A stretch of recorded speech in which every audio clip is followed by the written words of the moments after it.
Hello, this is a prepaid call from an inmate at the Virginia Department of Corrections, Red Onion State Prison. To accept this call, press 0. This is Randall Via, a.k.a. Red Onion Randy. I'm currently serving 1,214 years for capital murder and armed robbery. Now, and finally, at a level 3, Buckingham Correctional Center. Stone's throw from where I grew up. If you have any questions or comments or want to leave a message or whatever, I've got a voicemail line. That number is 1-888-524-1932. You can also visit my website, which is new and improved and got different features and whatnot, at www.redonionrandy.com. I hope you do. Let's get started with the podcast. They come tell my Cellie to pack his stuff up. They go upstairs and they tell this guy to pack his stuff up. And they're going to do it after lunch today. And so my Cellie packs his stuff up. He's not exactly too happy about it, but I'm like, you got to go. Like, I'm sorry, but you just got to go. We go to lunch. We eat our tacos and everything. Good lunch. We come back, and we're waiting. We're waiting. We're waiting. They call outside rec. So he's like, screw this. I'm going outside. So he goes outside. I'm like, all right, fine. I don't care. You know, you just take your shit upstairs when you come back in. So as I'm sitting there, I'm getting ready to make a phone call. The front door opens, and the guy that's supposed to come in the cell with me, he says, hey, man, I don't know if I can really do this. I'm like, what's going on? He said, man, you know what? Let's just go talk to Booker. And Booker was standing in the hallway. I'm like, all right. So we go down there, and he tells Booker, he said, look, man, it's just too much hassle. He said, man, I'm not even trying to move anymore, man. Like, I'm good. He said, I don't want to move. So I'm just looking at this dude like, bro. I said, all right, fine. I just tell Booker, you know what? He said, don't even worry about it. I'm gonna deal with old boy. Like, it is what it is, man. Like, I'm you know, when my guy Ryan comes from King Mountain, I'll talk to you. So I come back in. Now, about maybe 30 minutes later, the guy that went to the people and called in some favors to get this move comes back in from lunch. You know, he stayed down there talking to some people, doing some things and whatnot. So he comes back in. I pull up for him and said, look, bro. I said, man, your guy just backed out. He said, what are you talking about? I said, man, your guy that you were trying to get down here in the cell with me? It's like, bro, he just came in and said, yo, let's go talk to Booker. We went to Booker, and he told Booker he wasn't moving. It was too much of a hassle. And so he's looking at me, and he's like, he's thinking that my Cellie's refusing to move. My Cellie wasn't. Like, I said, bro, look, you go look in the cell right now. I said, my Cellie's stuff is packed. Like, he's ready to get the hell up out of here. I said, that's your guy right there. So he gets a little frustrated. He's like, man, I went to the people. I was like, bro, I know. He said, man, but you can't get mad at me. Hell, you can't even get mad at my Cellie. That's your uncle. So he says, and then about that time, Sergeant Canada comes in. So I'm actually back on the phone with my editor, Michael, talking to him, and I'm waiting to call my wife at 3 o'clock.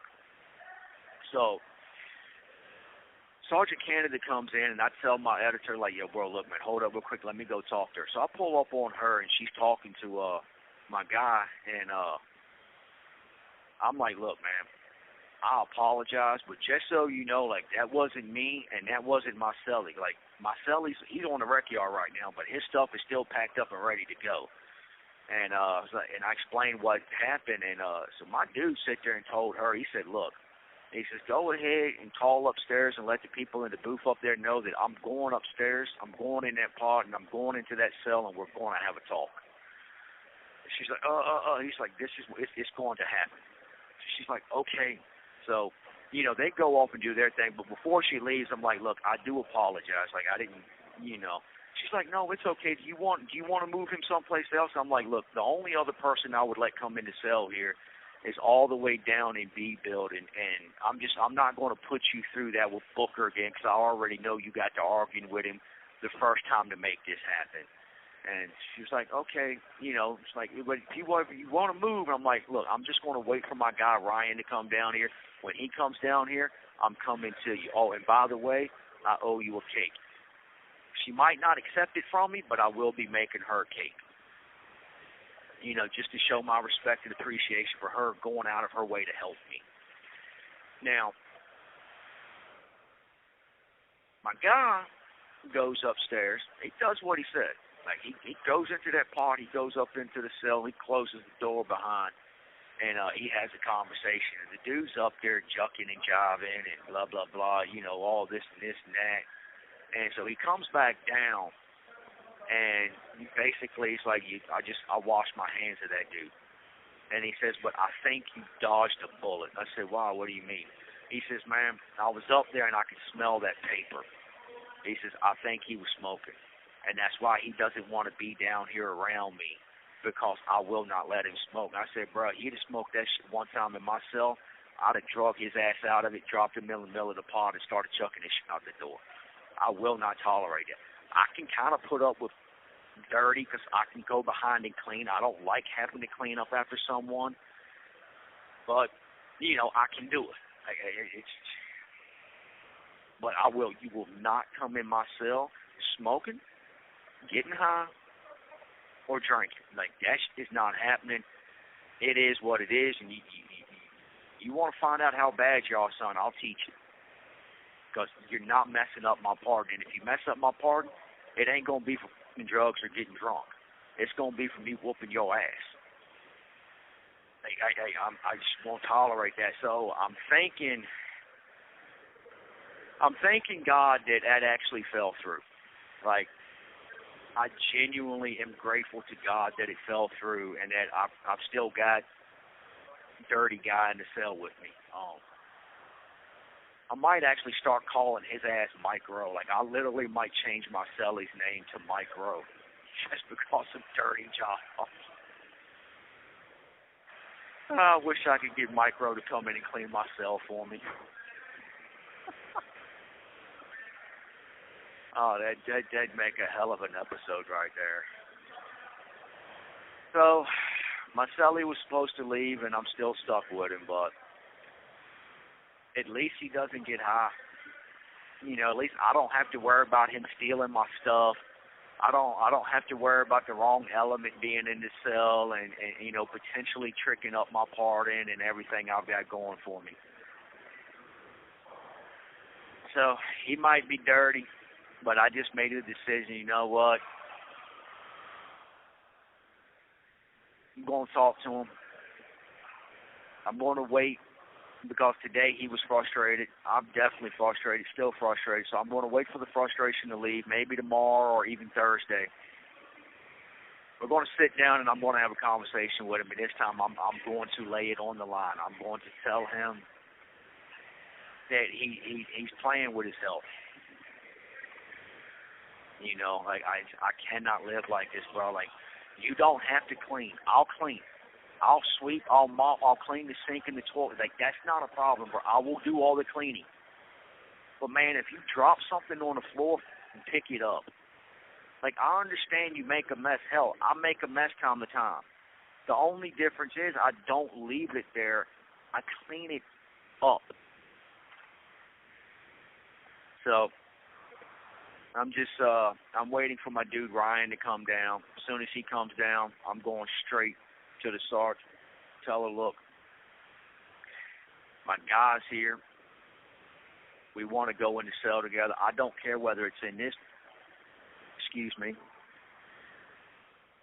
I don't care whether it's in this pod or some other building. It makes no difference. Find an empty cell and put me and him in it. And then I'll do everything in my power to make you forget about me.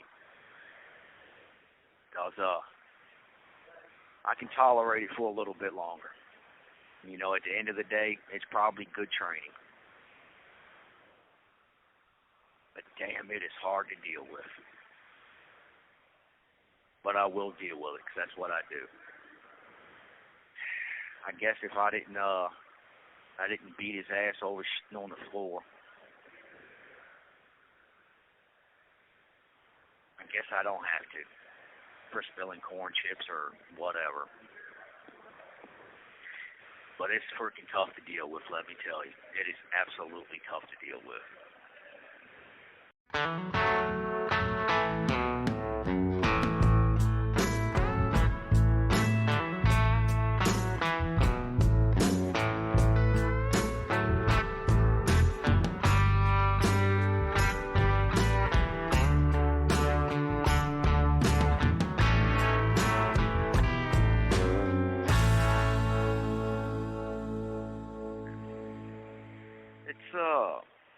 Update time. It's been a little while since I recorded the last part of the Cellie Adventures. I figured I'd come back, kind of give y'all a little update on what's going on. And of course, the damn phone wants to start messing up. Sorry about that, people. Unfortunately, I don't have much choice in what phone to use. Anyway, update time. Ever since my Cellie had to pack up, he almost got sent upstairs to the jungle. He has tightened up a lot. As a matter of fact, the other night, he got up in the middle of the night. He didn't wake me up or anything, and because he just simply woke up and couldn't go back to sleep, and he got a rag and got it wet and actually wiped up the floor. While I was asleep, give him something to do. He's been cleaning up. He hasn't had any bathroom. He hasn't had any bathroom mishaps.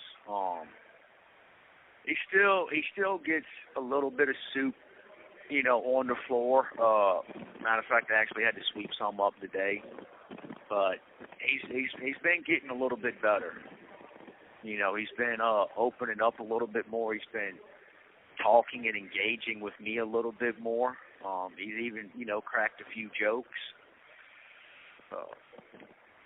One was actually kind of funny. They come through and was counting. It was lockdown for count, and they grabbed the door and shut it. And he hit the line from the Friday, I think it's the second Friday movie, where you had the Spanish guy like, no more locked doors. It's actually kind of funny the way he did it. His voice was really good for it. Mine, not so much, but he actually had the accent down pretty cool. That's basically kind of been what's going on. It's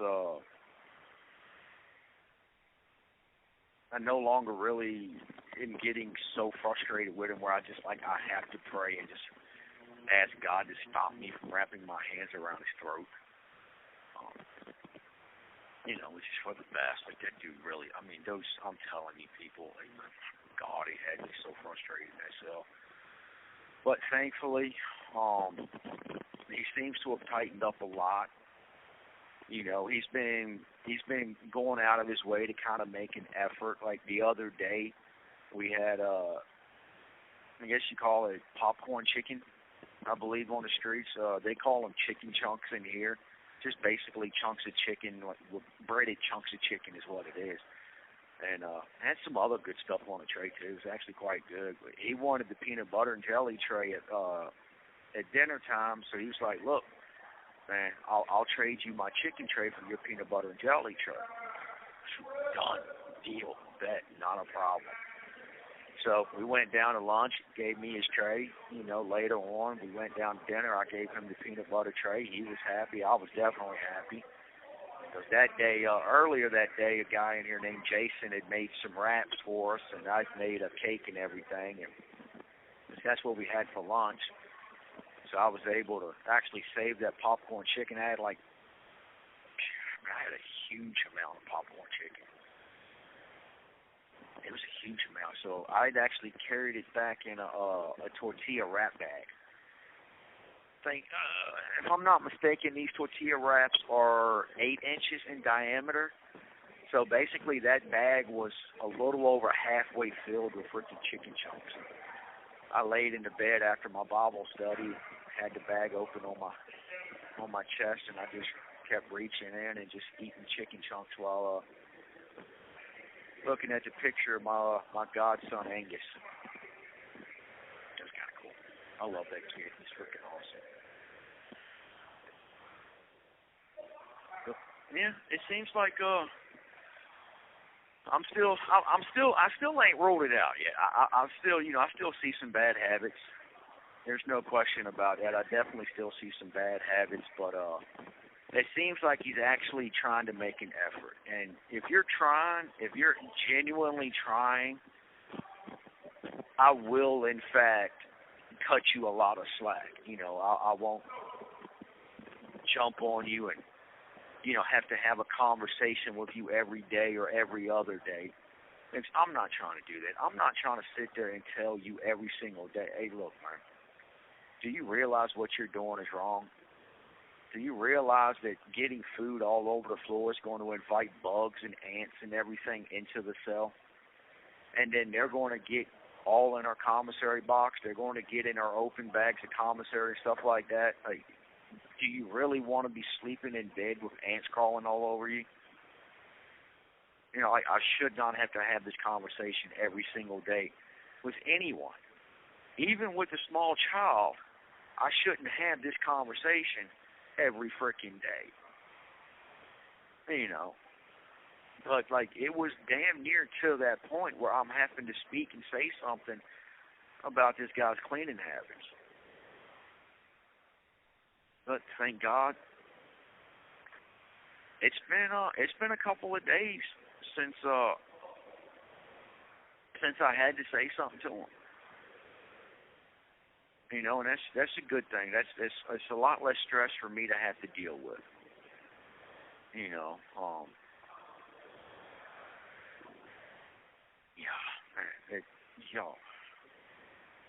I really kind of wish that I had a freaking hidden camera in the cell just so y'all could kind of see our interactions. It was just, if looks could kill, I would be adding another life sentence to my current sentence, because it was just, he really didn't pick up on it either. He genuinely didn't think he was doing anything wrong. How in the hell does a 46-year-old man not realize there's something wrong with living in filth? What kind of environment did you come from? My mom was absent. She was lost in her own little world of cigarettes and Pepsi and whatnot. And my dad was freaking high and drunk and beating the living hell out of us. But they still instilled cleanliness in us. We still had to clean. We still had chores. We didn't get paid for them, but hell, we still had chores. We still had to help wash the dishes. We still had to help take out the trash and clean up and, do stuff like that. What kind of environment does a 46-year-old man come from where you don't know how to clean, where you think it's okay just to throw food on the floor and leave it there, or piss all over the toilet seat and not wipe it up? Get on the floor. I genuinely still don't know how in the world that happened. I don't even want to ask him, and I'm not going to ask him. How did you get on the floor? That's just, wow. I don't even want to know the answer. But, again, there's no point in going down that rabbit hole. Things seem to be good, which is something I need, because, dealing with a little stress lately, dealing with some damn injuries from working out, and that freaking sucks ass, and I've got a knot in my back that I just cannot get rid of for anything. So dealing with a dirty Cellie is just not on my list of priorities at this moment. So thankfully he's tightened the hell up. Thankfully, I don't. You have 1 minute remaining. And thankfully, I don't have to make him check in because it really was getting to that point. With that last guy supposed to moving in and then backing out at the very last second. One, thank God for that. Yeah, because I've got another story for y'all here very shortly about getting high. And that one's funny. But anyway, things seem to be good with the Cellie right now, and I'm going to pray that it continues to do so. But if it doesn't, I will keep you informed. All right, that's all the time we have for now. I appreciate you listening to me more than you'll probably ever know. I just want to let you know, don't forget to check out my website, RedOnionRandy.com. And for those of you who want to hear more, or you want to listen to the episodes commercial-free, or hear me and my editor discuss a little bit further into the episodes, please go to Patreon. Join me, support me. It's only $5 a month. And also, I want to just let y'all know that I have 4 books out now. I have 2 children's books, The Lease in the Magic Well, The Adventure of Patches and Hissy, of which I'm extremely proud of because I wrote that one for my future daughter, Libby. Also, I have the cookbook out, You're Going to Eat That. And book I'm extremely proud of that me and my editor Michael worked really hard on, You Ain't Beyond Saving. Please go and check this book out. Look, it's not, for me, it's not about the money. I genuinely believe you're going to love this book. I genuinely believe this book will help you. Everyone who has gotten it and read it so far raves about it. And as a matter of fact, I might actually get them to maybe review it for me on here or something. We'll see. But all you have to do is go to Amazon, type in Randall Via, RANDALL VIA, and those 4 books will pop up. They will pop up. Please check them out. It's something that I'm proud of. It's something that has a lot of meaning to me because for a long time, books were my only friend. I've always dreamed of being a published author, and now I'll publish 4 with more on the way. So please, do yourself a favor. Get You Ain't Beyond Saving. The other 3, I'll leave it up to your taste and desires, but I really, really think you should get You Ain't Beyond Saving. That one it's a great book, and it really will help you. Thank you. I appreciate y'all's support.